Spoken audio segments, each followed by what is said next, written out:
Today, Gary Keesee helps you fix your money thing. You don't dream dreams living paycheck to paycheck. You're in survival mode because provision is provision. If you don't have provision, people stop dreaming. I believe people do not understand how money works. Most people don't know how money is even created. I just want to wake you up, and my objective is to inspire you to live a different lifestyle. A financial update you must hear. Gary's message, it's a tough time to be a slave.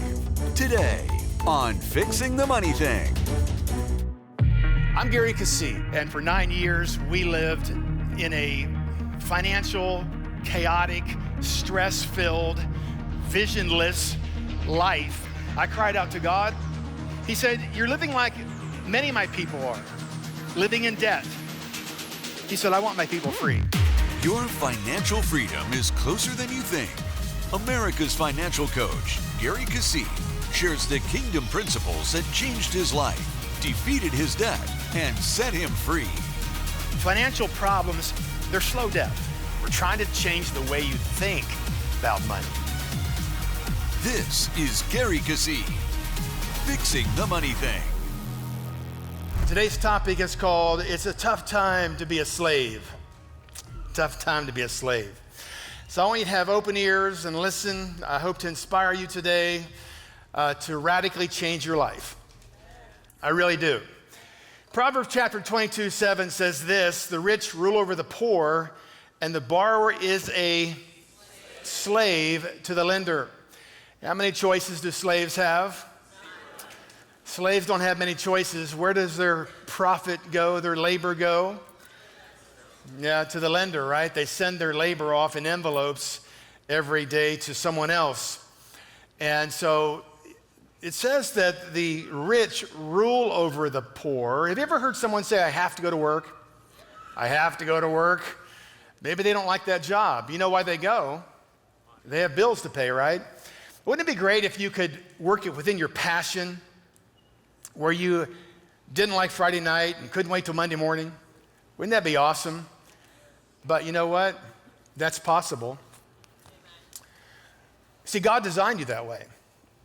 He designed you to love what you do because you have been uniquely crafted for that.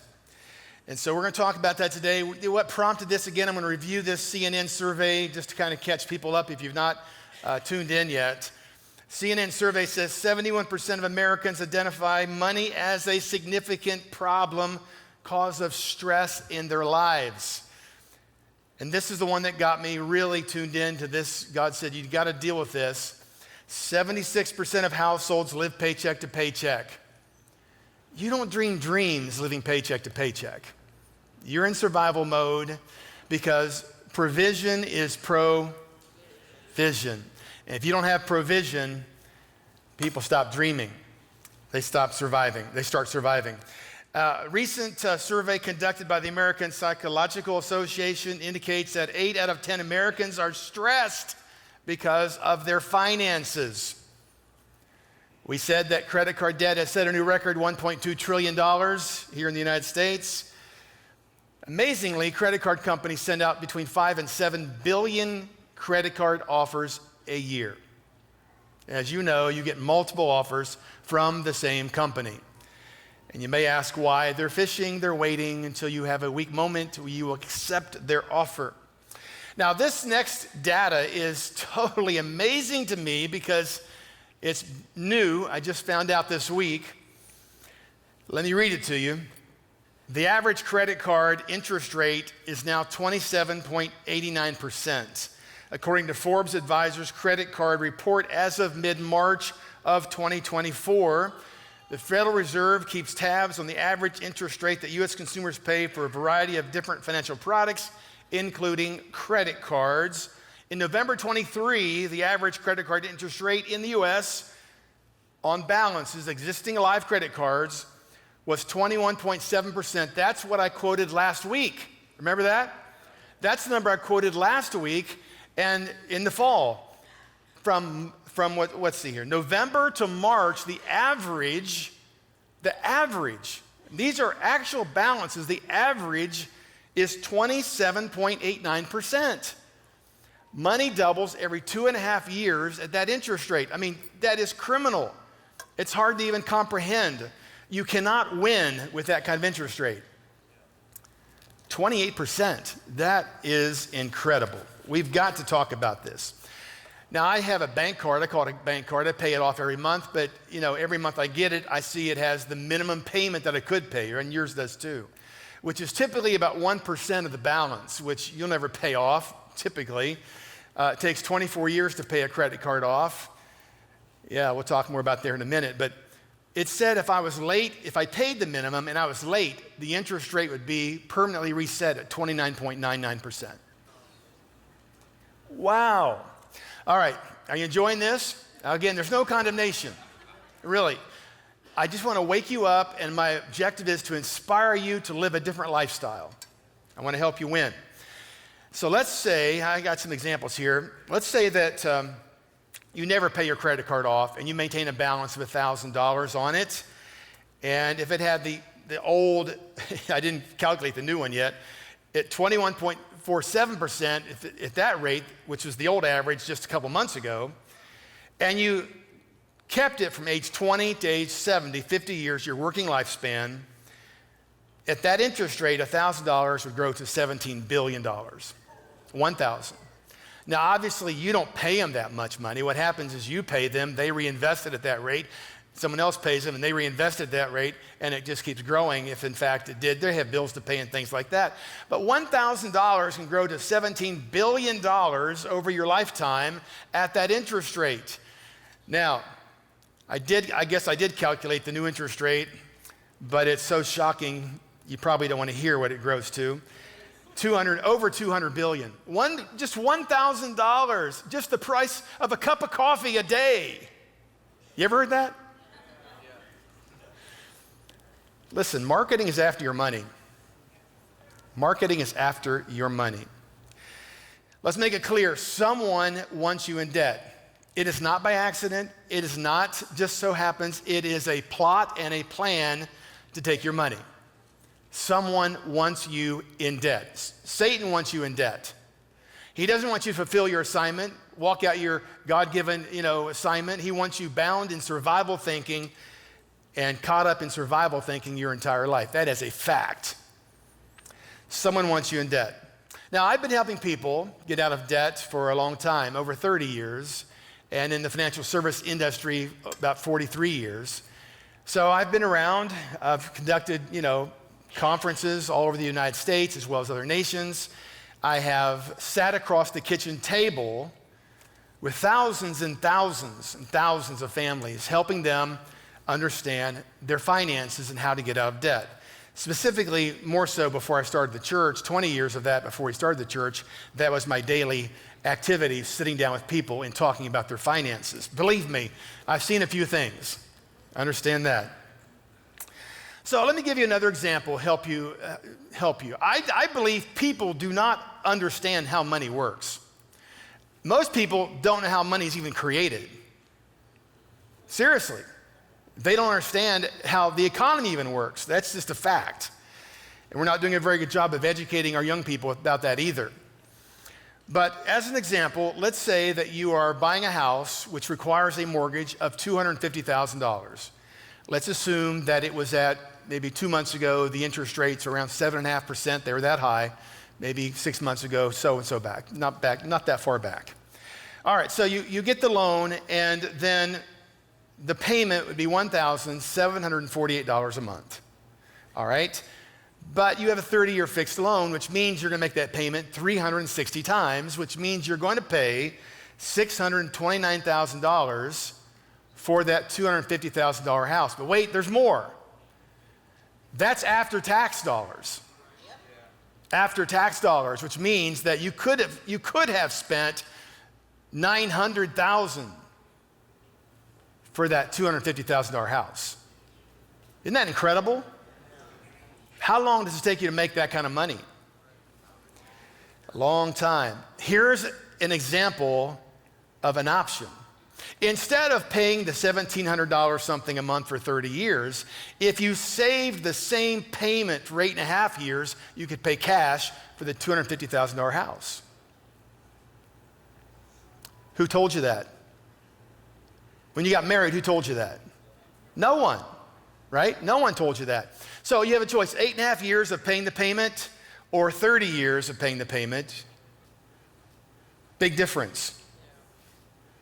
Big, big difference. Another example, let's assume that you're making the minimum payment on a credit card. As I said earlier, 24 years, a $5,000 balance credit card would cost you over $14,000 before, we still have taxes to pay on that, but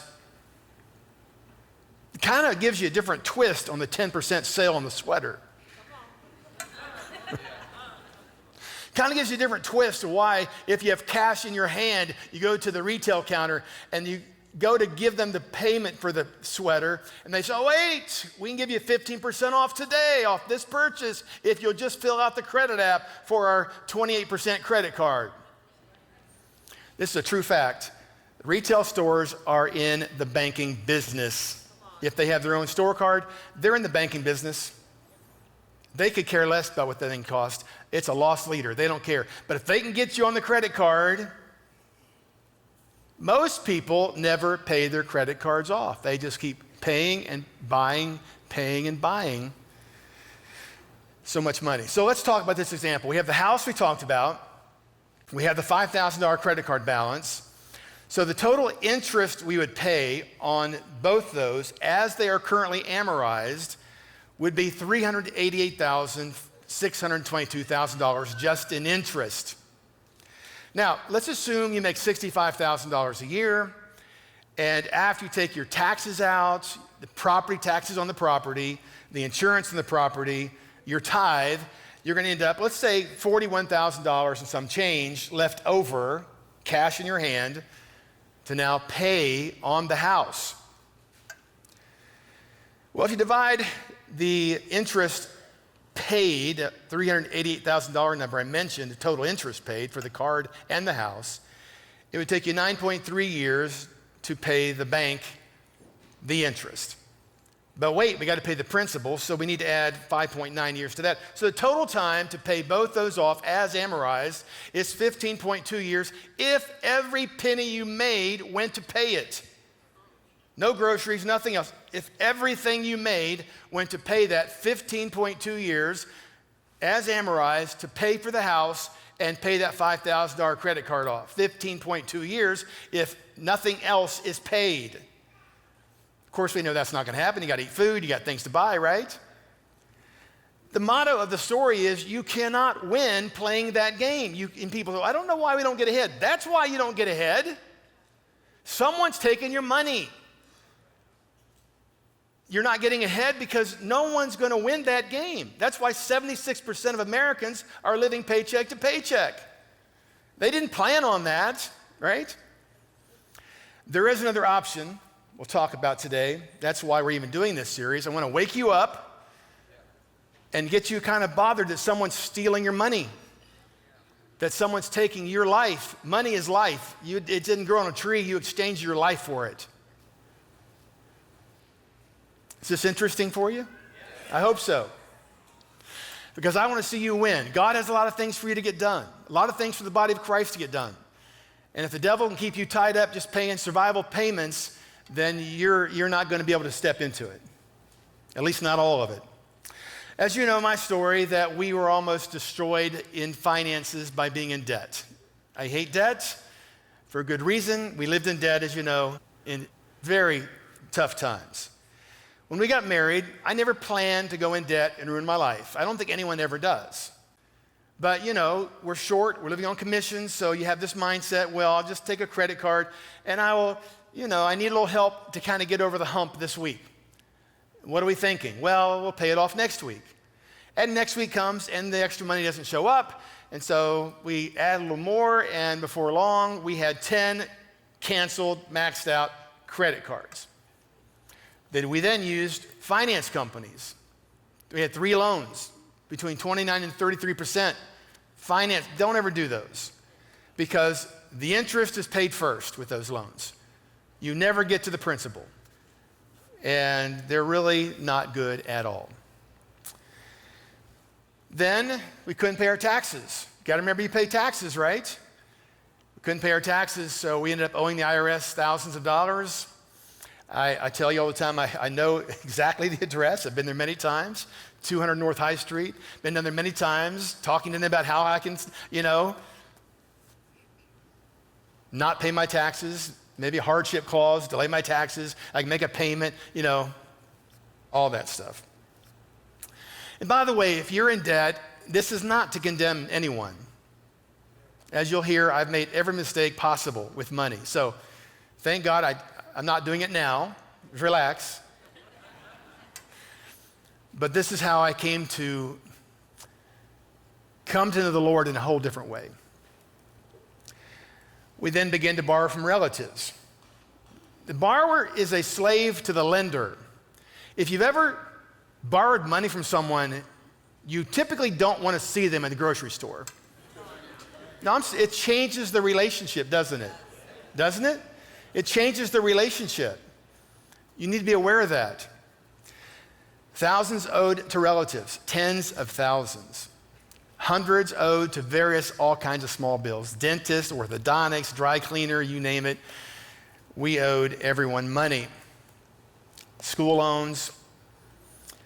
So you can imagine the kind of stress that I was under with 5 kids and my beautiful wife, and had a lot of self-image problems because of that. I was a failure. I was failing, right? Panic attacks, antidepressants. I found out that you can become desperate. I don't believe people start out desperate. Little kids don't play destruction. They don't play losing. They play victory. They play winning, right? It's only when life beats them up enough that they begin to kind of give up on winning. It's only when you get involved in life and you begin to think, well, I don't really see how I can get ahead here, and just begin to survive. Hobbies begin to take over your life, escaping from the pressures of life. Friday nights, you begin to develop this escape mentality that, that doesn't get you anywhere, but it costs you money, and you can find it in your closets and basements, all the hobbies you had, and they're temporary. And man, I'll tell you, you find your passion, you find what you're designed to do. It doesn't compare to a hobby, man. Your passion is what you want to do. But you become desperate. And I tell you these stories because what's it called, Amy? The limit of time is up. I can tell you the stories. Statutes of limitations, thank you. But you really become desperate. I had this bill due. I had to pay the bill. And I didn't have any money. So I had this brilliant idea. You can't do it now, the banks still work this way, but that there was always like a 2-day lag time before a check cleared. And so I had this thought, well, okay, here's my bank. I'm going to open another account at this bank and write a check from that bank, which has nothing in it. Well, I'll put something in it. When I open it, a bad check from this bank. Are you with me? I open the account with a bad check from this bank. In this bank credits it as money. So then, back and forth each day. God, I thought the check was going to come the next day. I had this check owed me. I thought it'd be there tomorrow, and it wasn't. It was another 2 weeks before it showed up, and so we had to have groceries. So this balance grew to over $3,000 back and forth, until one morning the phone rang. It's the banker. Here's what she said exactly. She did one kind, wasn't conversational. Mr. Keesee, we know what you're doing. I want that $3,000 in the bank now, and you'll never open an account in this bank again. And it just so happened she's the one I've been telling how great Jesus is. And my little symbol on the check was all about Jesus.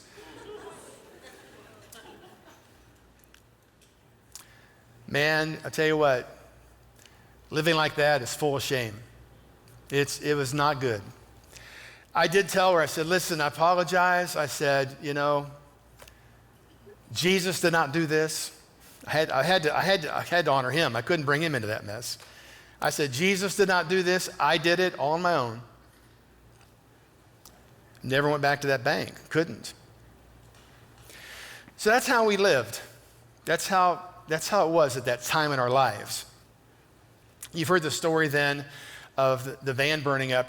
Basically, phone calls would come every day, and you've heard the story. This lawyer calls and says, listen, you're going to pay this account. I've called you 4 times.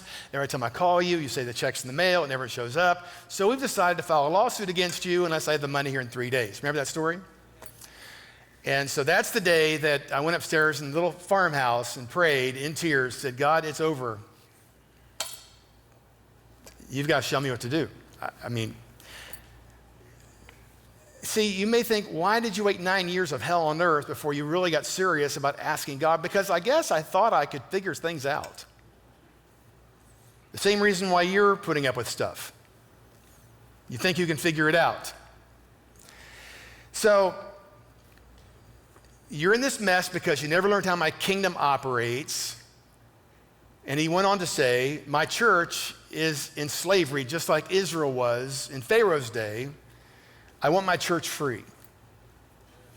Now, of course, kingdom, I didn't know what that meant. Kingdom, I mean, I have an Old Testament degree, a Bible school for 1 year, but kingdom is the Lord's Prayer. I always thought that's where kingdom's mentioned, and I thought it was referring to when Jesus comes back.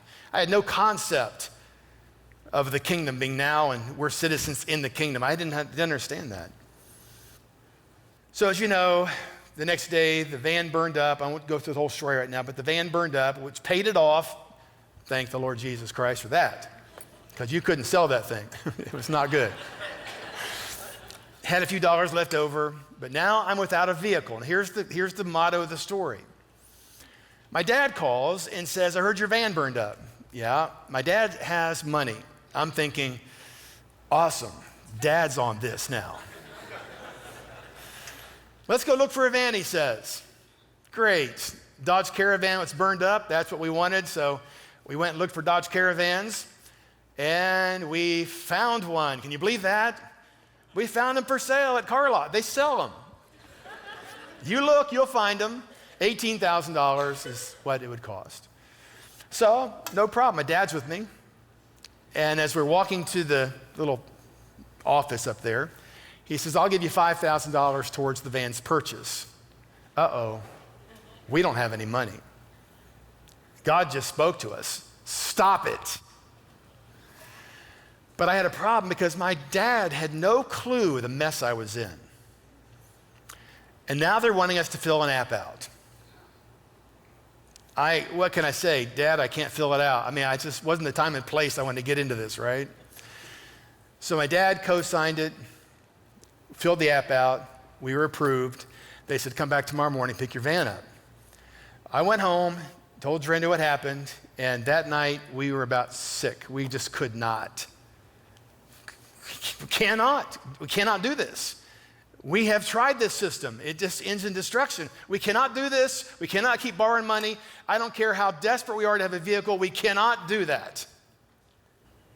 And that's where you find yourself at. I've got to have the whatever it is. And you feel pressed in a corner where you have to make a decision quickly. And then you find that, and again, all debt is not sin. Please understand that. Debt can be a tool, but when you're relying on debt, when you trust in debt, you have a problem. When you trust in debt, you are in trouble, you're headed the wrong way, there's destruction ahead. Do not want to do that. Gary continues his financial update next time on Fixing the Money Thing. I remember thinking, wait, this is the first time I ever have driven a car that's paid for. This is how it works. This is how it works. The other option, let God help you with it, right?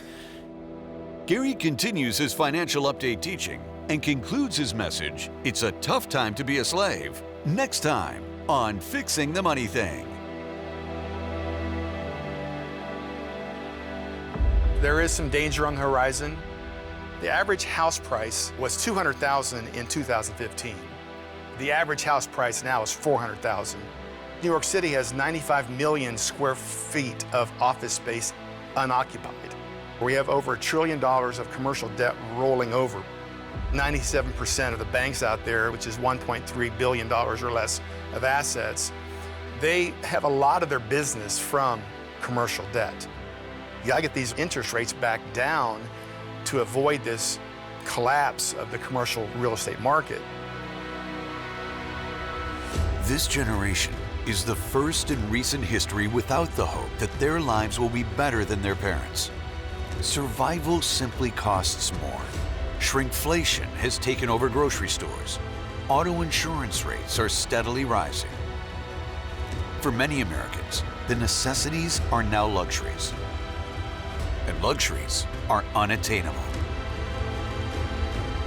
The amount of money the government is overspending, which is $2 trillion deficit this year. The first 220 years of the country, it took us that long to have a debt of $11 trillion. We have increased our debt by $11 trillion in the last 4 years. If the national debt were divided equally, every American would owe over $100,000. National credit card debt is well over $1 trillion. Student debt is almost $2 trillion. That's 2 followed by 12 zeros. Some people are already in a recession. The debt is impossible to maintain. This is not the time to be in debt. Gary Keesee figured out the debt scheme and recorded the steps he took to reverse the financial chaos in his life and break free from the scarcity system. You've got to learn how the biblical system of finances work. And by using those principles, you can be free. I've done this for 32 years. I have shown people how to be debt-free in 5 to 7 years, including their home mortgage, without changing their budget, their income. I guarantee you that we can help you get out of debt. 9 Steps to Your Financial Freedom is a workbook that breaks down this overwhelming process into simple, actionable steps that really work. You do not have to live hopeless anymore. You can be free and excited about your tomorrow. The economy won't wait for you to balance your checkbook. Use the information on your screen to call, write, or visit our website now. Begin your journey to freedom today.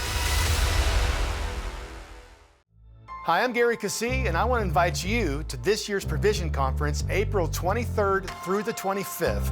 It's not just a conference, but an experience with the kingdom, and that changes everything. Fantastic speakers teaching you how to advance in 2026. I look forward to seeing you at this year's Provision Conference.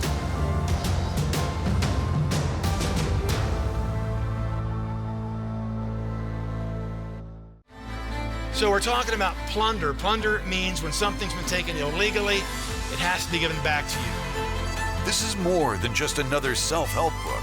It's a revolutionary blueprint. A blueprint for total restoration. It's time to stop settling. It's time to believe in the promises. It's time to take back what is rightfully yours. It's time to plunder.